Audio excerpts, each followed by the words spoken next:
Летом 60-го Таль и Салли жили на даче. Салли ждала ребенка и в полной мере ощущала себя женой гения, к дому которого не зарастает народная тропа. Таль вполне соответствовал образу гения. У него были гениальные странности. Он надевал левый ботинок на правую ногу, а правый на левую. Когда она оттаскивала его от шахматной доски и загоняла в ванную, он спрашивал: «Салли, а в какой последовательности я должен мыться?» Дом был всегда переполнен. Кошмар начинался прямо с утренней зорькой, когда приходили пионеры с шахматными досками. Они рассаживались и хмуро перенимали у земляка-гроссмейстера его неподражаемый стиль. Потом вваливались друзья, все как один шахматисты. Салли слушала весь день эту взволнованную белиберду. Скороговорки шахматных комбинаций и шутки, понятные лишь посвященным. Ладья отходит. С угрозой атаковать? Нет, с угрозой вернуться обратно. Потом гости дружно шли на пляж. Пили много коньяка, громко хохотали и расходились под утро, перед самым приходом пионеров. И так каждый день. В целом это было чертовски веселое время. В ноябре 60-го Таль вновь победил на крупном международном турнире в Бледе. Почему-то именно в Югославии ему всегда хорошо игралось. Вернулся домой и тут же угодил в больницу. Оперировал Таля знаменитый уролог Фрумкин. Он сделал ему уникальную операцию на почке. Однако через 2 месяца боли возобновились, и снять их можно было только инъекциями пантопона. Эта проклятая болезнь вскоре отравит Талю жизнь. Но первое, что она сделает, отнимет у него корону. Почечная колика бывает тоже разной интенсивности. Сильные боли в боку, которые не вызывают таких мучительных схваток. Но Миша тут же их купировал. Он пытался купировать. Ему давали обезболивающее, делали обезболивающее. Был какой-то перерыв. Может, за счет этого перерыва он мог попасть в цейтнот 5, 10, 15 минут. Но да, такие случаи, когда он играл с болями, были. К матчу-реваншу с Ботвинником Таль готовился, превозмогая острейшую почечную боль. За 2 недели до матча он пережил еще и сердечный приступ.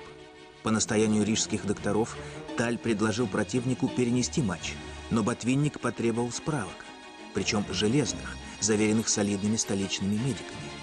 Таль оскорбился и вышел на бой. Действительно метался по этому салону, просто как тигр в клетке, вы знаете. Он курил, он бегал, он был зол, он не мог ничего съесть, поэтому он кричал всегда: коньяк, коньяк, не буду ничего кушать, коньяк, укол, вызовите скорую помощь. У него были дикие совершенно приступы почек. Ничего не помогало. Бой получился неравным. Ботвинник был в очень хорошей форме, а Талю перед каждой игрой вкалывали обезболивающее. Первый матч, который они играли, это как бы для Ботвинника было возможностью получить информацию о сопернике. Вот информацию он получил, дальше Таль праздновал, а Ботвинник готовился. И если Ботвинник вызвал на матч-реванш, значит, он был уверен в том, что он заново познал творчество Таля. И когда я ему, Миша, об этом сказал, он говорит: да нет, Марк Евгеньевич, ну что вы, я легко выиграю этот матч. Если бы Таль готовился к матчу-реваншу, может быть, ему удалось бы победить Ботвинника, невзирая на приступы боли. Но, с другой стороны, Таль – гений импровизации, и стелить соломку было не в его правилах. А вот Ботвинник просчитал Таля и не дал ему сыграть в любимом атакующем стиле. Он гасил все порывы чемпиона мира. Болельщики затаили дыхание. Таль проиграл. Вернувшись домой в Ригу, он сказал матери: «Знаешь, мама, я самый молодой экс-чемпион мира в истории шахмат». Как-то Таля спросили: «Что станете делать, если вы перестанете быть чемпионом мира?» «А у меня останется моя королева Саська, и я всегда буду отцом своему сыну». Он искренне верил, что приставка «экс» в его партии с Салли не появится никогда. За полгода до матча-реванша, 12 октября 60-го года, у Михаила Таля и Салли родился сын.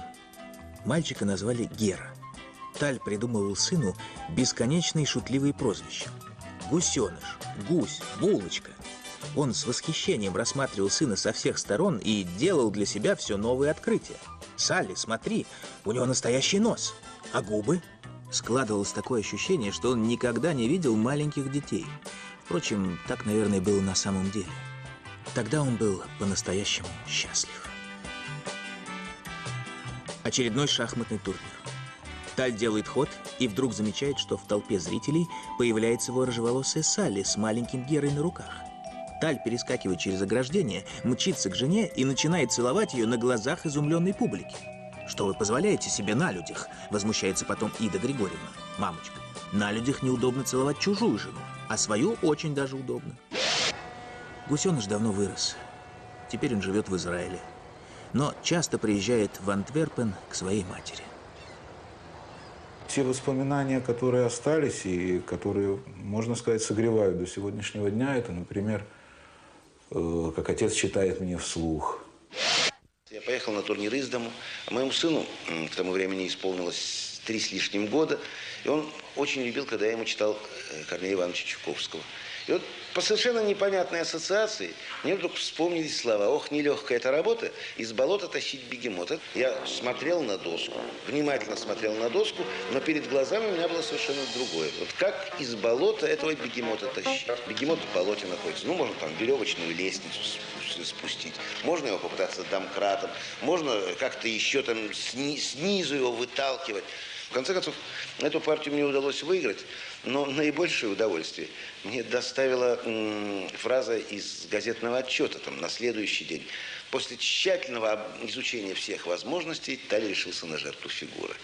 Если бы знали, какие возможности я тщательно изучал.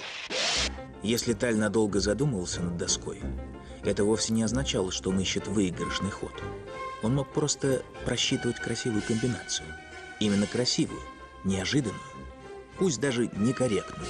Такое тоже бывало, но изящную и оригинальную. Таль обожал игру. Игру как таковую. Впрочем, жизнь и игра для него были суть одно и то же. А играть всю жизнь в шахматы с одним и тем же партнером невозможно. Чем больше партнеров, тем лучше играешь.